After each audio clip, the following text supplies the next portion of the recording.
Hello aspirants, welcome back to VIPS academy. నేను మీ Ashok.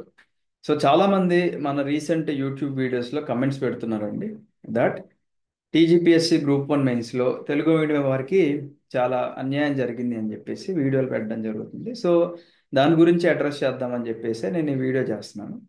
So first of all మనము ఎవరిని కూడా డైరెక్ట్గా బ్లేమ్ చేయలేమండి. ఓకేనా? ఇప్పుడు ఫర్ ఎగ్జాంపుల్ టీజీపీఎస్సీ వాళ్ళు కూడా మనకి ఎటువంటి డిస్టర్బెన్సెస్ కానీ ఎటువంటి ఇష్యూస్ కానీ రాకుండా వాళ్ళు ఇంత ఆ, ఇంత లేట్ అయినా పర్వాలేదు అని ఆల్రెడీ మనకి ఇద్దరు ప్రొఫెసర్లతో కరెక్ట్ చేయించడం జరిగింది. తర్వాత ఏమన్నా 15% కన్నా మార్క్స్ డిఫరెన్స్ ఉంటే ఒక థర్డ్ పర్సన్తో కూడా మనకి కరెక్షన్ చేయించడం జరిగింది అనమాట. సో మనం ఏదో అగ్రెసివ్గా వెళ్ళిపోయి టీజీపీఎస్సీకి అంటే ఇది మీకు న్యాయమేనా అని అలా క్వశ్చన్ చేసే రైట్ అయితే మనకి లేదు. బికాస్ వాళ్ళ ప్రయత్నం వాళ్ళు చేశారు. అండ్ మన పాయింట్ ఆఫ్ వ్యూ నుంచి, ఇప్పుడు స్టూడెంట్ పాయింట్ ఆఫ్ వ్యూ నుంచి చూసుకున్నట్లయితే అసలు తెలుగు మీడియంలో మనం ఎంతమంది రాసాం స్టూడెంట్స్, అది మనకు ఫస్ట్ ఆఫ్ ఆల్ తెలియాల్సింది. తర్వాత తెలుగు మీడియం నుంచి ఎంతమంది ఆస్పిరెంట్స్కి మంచి స్కోర్లు వచ్చినాయని కూడా తెలుసుకోవాలి మనకి. ఎందుకంటే మన మిత్రులకి మంచి స్కోర్స్ వస్తున్నాయి అనుకున్నప్పుడు మనకు కూడా వచ్చే అవకాశం ఉంది. మనం ఏదో తప్పు చేసామని అర్థం అనమాట ఇక్కడ. ఓకేనా? ఇప్పుడు ఫర్ ఎగ్జాంపుల్ మా friend, a very close friend of mine, he got 490 marks. ఓకేనా? తెలుగు మీడియంలోనే ప్రిపేర్ అయ్యారు అతను. And more than 2 years of preparation, more than 2 years of dedicated and continuous preparation ఉంది అని చెప్పుకోవాలన్నమాట. ఓకేనా? సో అతనికి 490 మార్క్స్ వచ్చినాయి. ఐ థింక్ టాప్ మార్క్స్ అని అనుకుంటున్నాను నేను తెలుగు మీడియంలో. సో మరి ఇక్కడ తెలుగు మీడియంలోనే అతను కూడా రాశాడు. మరి ఇక్కడ అన్యాయం జరిగిందా అంటే మనం చెప్పలేం. ఎందుకంటే ఇప్పుడు ఒక పర్సన్కి వచ్చింది అంటే మిగతా వాళ్ళకి కూడా వచ్చే అవకాశం ఉందన్నమాట. సో మరి తెలుగు మీడియం వాళ్ళు ఎందుకు టాపర్లు అవ్వట్లేదు అవన్నీ దట్స్ ఇర్రెలవెంట్ అండి. బట్ మార్క్స్ అయితే వేస్తున్నారు. మనం జెన్యున్గా కంటెంట్ ఇచ్చాము అంటే మార్క్స్ అయితే వేస్తున్నారు. అండ్ దాన్ని అయితే మనం టీజీపీఎస్సీని అయితే బ్లేమ్ చేయలేమండి. Because TGPS is also watching YouTube channels and మెయిన్గా ఎవరైతే అగేన్స్ట్గా వీడియోలు చేస్తున్నారో వాళ్ళని కూడా చూస్తున్నారు. సో మనం ఎప్పుడు కూడా మనకి మనకిచ్చిన రైట్స్ ప్రకారంగా, అంటే మనకు కూడా ఫ్రీడమ్ ఆఫ్ స్పీచ్ ఉంది. అండ్ దాన్ని మనం ఎప్పుడు కూడా మిస్యూజ్ చేయకుండానే ప్రతి వీడియో కూడా చేస్తూ ఉంటాం కాబట్టి. అండ్ ఐ థింక్ టీజీపీఎస్సీ వాళ్ళు చూసినా కానీ ఈ వీడియోకి పెద్ద డిఫరెన్స్ అయితే ఏముండదు. బికాస్ మనం టీజీపీఎస్సీని we're not blaming it, right? So మీరేం చేస్తారు అంటే అసలు మీ ఫ్రెండ్ సర్కిల్లో ఎంతమందికి తెలుగు మీడియం రాసిన వాళ్ళలో మంచి మార్క్స్ వచ్చిన వాళ్ళు ఉంటారు కదా మీ ఫ్రెండ్ సర్కిల్లో కానీ, లేకపోతే ఈ వీడియో చూసే తెలుగు మీడియం ఆస్పిరెంట్స్ ఎవరైతే ఉన్నారో మీకు మంచి మార్క్స్ వచ్చినాయి అంటే ఫర్ ఎగ్జాంపుల్ 400 అనుకోండి. ఫర్ ఎగ్జాంపుల్ 400 కన్నా అబవ్ మార్క్స్ ఎంతమందికి వచ్చినాయో మీరు ఒకసారి ఇక్కడ కనిపించే నెంబర్ ఉంది కదండి, 8985237565 నెంబర్కి మీ మీ యొక్క మార్క్స్ స్క్రీన్ షాట్ అది పంపించండి. సో దట్ నెక్స్ట్ వీడియోలో మనం దాన్ని అనలైజ్ చేసుకొని ఎంతమందికి అంటే మనకి ఇన్పుట్స్ ఎంతమంది ఇచ్చారు, సో మీలో బెస్ట్ స్కోర్స్ ఎంతమందికి ఉన్నాయని చెప్పేసి కూడా మనకి తెలుస్తుంది. అండ్ అలాగే తోటి తెలుగు మీడియం ఆస్పిరెంట్స్ కూడా తెలుస్తుంది అనమాట. ఓకేనా? సో ఇక్కడ బేసిక్గా మనము బయట చూసినట్లయితే చాలా మంది కామెంట్లు చేస్తున్నారండి, లైక్ ఇలాగ అన్యాయం జరిగింది అని అనుకుంటున్నారు. మరి అది ఎంతవరకు వాస్తవం అనేది మనము కొన్ని మార్క్స్ కన్సిడర్ చేస్తే కానీ చెప్పలేమండి.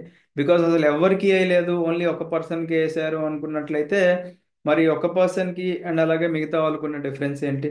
అతను సరిగ్గా ప్రిపేర్ అయ్యాడా, మీరు సరిగ్గా ప్రిపేర్ అవ్వలేదా, లేకపోతే మీరు ఏం మిస్టేక్స్ చేశారు మీ ప్రిపరేషన్లో అని చెప్పేసి మీరు అనలైజ్ చేసుకోవాలన్నమాట.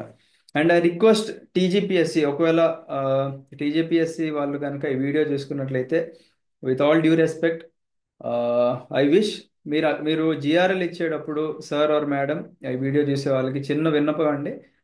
ఈ మీరు జిఆర్ఎల్ ఇచ్చేటప్పుడు, జనరల్ ర్యాంకింగ్ లిస్ట్ ఇచ్చేటప్పుడు దయచేసి ఆ స్టూడెంట్స్ యొక్క మీరు ఇన్ఫర్మేషన్ ఇస్తారు, I mean hall ticket number ఇస్తారు లేదా నేమ్ ఇస్తారు.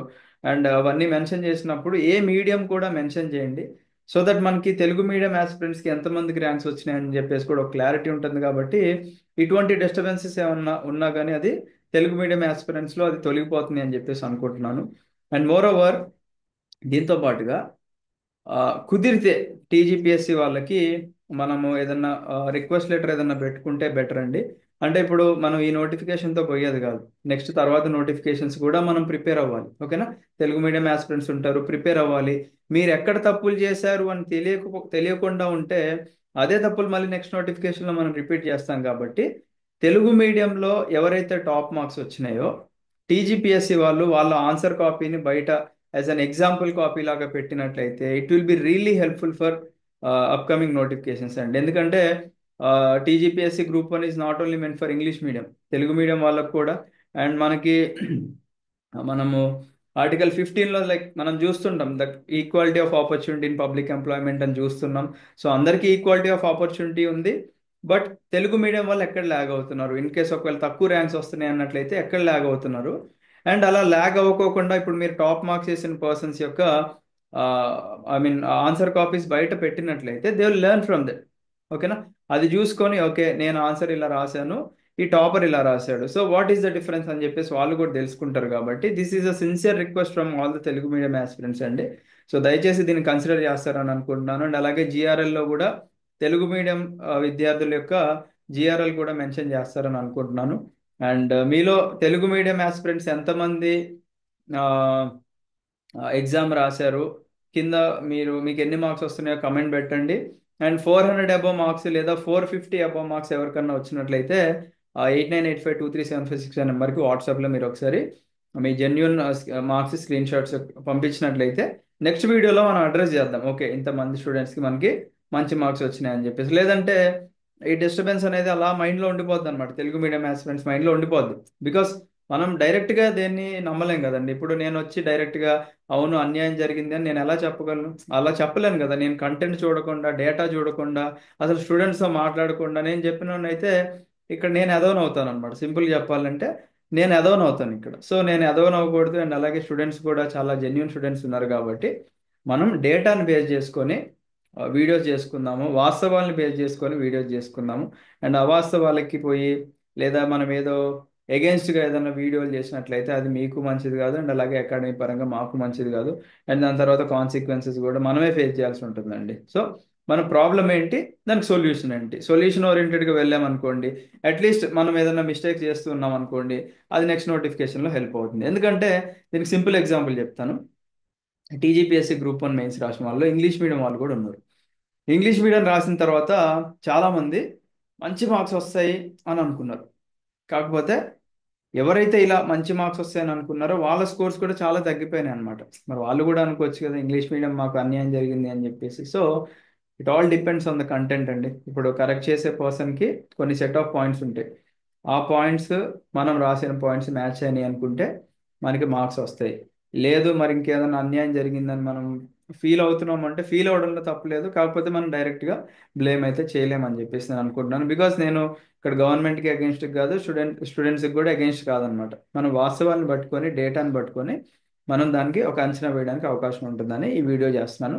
బట్ డోంట్ వరీ, ఒకవేళ మీరు ఈ నోటిఫికేషన్లో కనుక తప్పులు చేసినట్లయితే మేబీ మన ప్రిపరేషన్లో మిస్టేక్స్ కూడా అయి ఉండొచ్చు. ఎందుకంటే కొన్నిసార్లు ఏమనిపిస్తుంది, మనం రాసిన ఆన్సర్స్ మనకి బాగా అనిపించవచ్చు, బట్ అది వేరే చూసే వాళ్ళకి అది రాంగ్ అనిపించవచ్చు కదా. సో మన పాయింట్ ఆఫ్ వ్యూలో మనం కరెక్ట్, వాళ్ళ పాయింట్ ఆఫ్ వ్యూలో మనం తప్పు. అలానే మనం చేసిన మిస్టేక్స్ ఏవైతే ఉన్నాయో, మిస్టేక్ ఏదైనా చేస్తే అది ఒప్పుకోవడంలో అసలు తప్పే లేదనమాట. అండ్ ఆ మిస్టేక్స్ని నెక్స్ట్ నోటిఫికేషన్లో రిపీట్ అవ్వకుండా ఉండాలి అంటే మనకి ఐదర్ ఆ టాపర్ రాసిన ఆన్సర్ కాపీస్ ఉండాలి, లేదు అనుకుంటే రేపు జిఆర్ఎల్ వచ్చిన తర్వాత నేను మా ఫ్రెండ్తోనే వీడియో చేపిస్తాను. డెఫినెట్గా తెలుగు మీడియం వాళ్ళకి హెల్ప్ అయ్యేలాగా మంచి గైడెన్స్ ప్రోగ్రామ్ అనేది మనం లాంచ్ చేసుకుందామండి. ఓకేనా? సో దట్ ఆ పర్సన్ ఎవరైతే ర్యాంకర్, ఒకవేళ మనకి మంచి ర్యాంకర్ అయ్యే అవకాశం ఉంది 490కి అని అనిపించినట్లయితే, మంచి పోస్ట్ వచ్చింది అనుకోండి, he's really happy to help you. నేను ఆల్రెడీ మాట్లాడాను, నువ్వు రావడం కాదు నీ తోటి తెలుగు మీడియం ఆస్పిరెంట్స్ని కూడా నువ్వు ఒక 100 మంది ర్యాంకర్స్ని తయారు చేయాలని చెప్పేసి మొన్ననే మన ఇంటికి వచ్చినప్పుడు చెప్పిన మాట నేను ఇది. సో ఖచ్చితంగా విఐపిఎస్ అకాడమీ నుంచి తెలుగు మీడియం ఆస్పిరెంట్స్కి ఒక మంచి ఫ్రీ గైడెన్స్ ప్రోగ్రామ్ అనేది మనం ప్రొవైడ్ చేయడం జరుగుతుంది. సో మీరు కూడా వరి అవ్వకండి, మిస్టేక్స్ నుంచి నేర్చుకుందాము, మళ్ళీ పైకి గట్టిగా తిరిగి దెబ్బ కొట్టేలాగా మన ప్రిపరేషన్ అనేది స్టార్ట్ చేసుకుందాం. Thank you. Have a great day. జై హింద్.